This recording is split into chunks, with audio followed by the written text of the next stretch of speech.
Hi everybody, Adam Levine here, your friendly neighborhood insurance agent at Sky Insurance Brokers.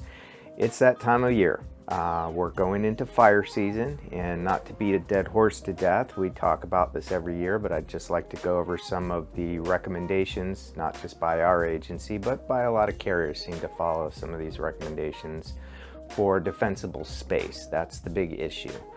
To make things easy, I actually downloaded a map of a home from Mercury. Mercury's been very helpful with this. There's three distinct zones for a home. The immediate zone shown here in red, the intermediate zone shown here in orange, and the green zone shown here in green, or the extreme zone. And each zone has its own specific recommendations that will help make your home less likely to be a total loss in a fire, a catastrophic fire like we had in the Camp Fire or the Caldor Fire last year. So the first step we'll talk about is the immediate zone. That's 0 to 5 feet around the house itself, the structure itself.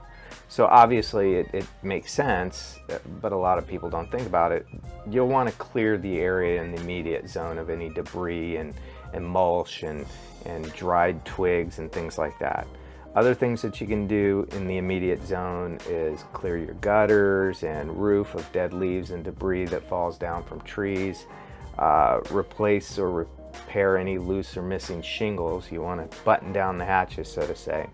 The next area is that intermediate zone, which is basically from 5 feet to 30 feet from the house. And in that area, this is where more vegetation mitigation really becomes necessary from that area out. That's where you're really going to want to concentrate on clearing vegetation and your large stationary bushes and topiaries, whatever. You're going to want to trim those. You want to keep them clean.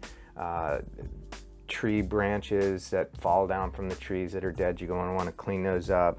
You're also going to want to kind of create a fire break in this area, using your driveways and your sidewalks and anywhere that you have natural pathways, or make great fire breaks between this intermediate zone and the immediate zone to your house. Anything you can do to reduce that fire from going further. And finally, we have the bad boy, the extended zone. The extended zone is about 30 to 100 feet from the house. That's the magic number, 100 feet. It's your home, but 100-foot diameter around your home is really what you're going to want to concentrate on. You're going to want to get rid of, in that zone, any heavy accumulations of ground litter and debris that's the further away you get from your house, the more tree branches break off and fall, and you're more hesitant to keep up with that than you are the immediate area that you see right out your window. You're going to want to remove any and all dead tree and plant material. Remove vegetation that's next to any storage sheds or separate structures. You're going to want to trim those down and remove them down. Just like the primary home in the immediate zone, you're not going to want any vegetation touching the house or overhanging the house. So the same applies to separate structures out in that 100-foot zone. Okay? They say, this is recommended by Mercury, and I happen to agree with it, that trees that are 30 to 60 feet from the home should have at least 12 feet between the canopies. And trees that are 60 to 100 feet from the home should have at least 6 feet between the canopies. Again, this is all about mitigating and reducing the potential for embers to catch from one source to another and make it worse than it is. We, as well as any carrier that we represent, all believe in the same thing. You are only responsible for your property. So you might have the perfectly cleaned up property, but your neighbor's property is just a horrendous mess and a potential fire hazard.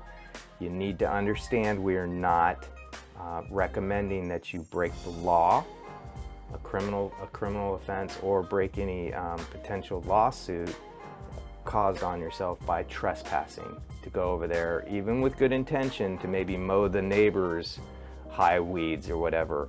Get permission first. No carrier is going to want you to trespass onto an adjacent property to meet these standards. You're only responsible for your property. So that's it in a nutshell. We talk about this every year, but feel free to always give us a call. We're always here. The main number, we're open from 9 to 6, but anytime you need us, you can find us. Again, Adam Levine here at Sky Insurance Brokers. Have a good season. Let's be safe out there.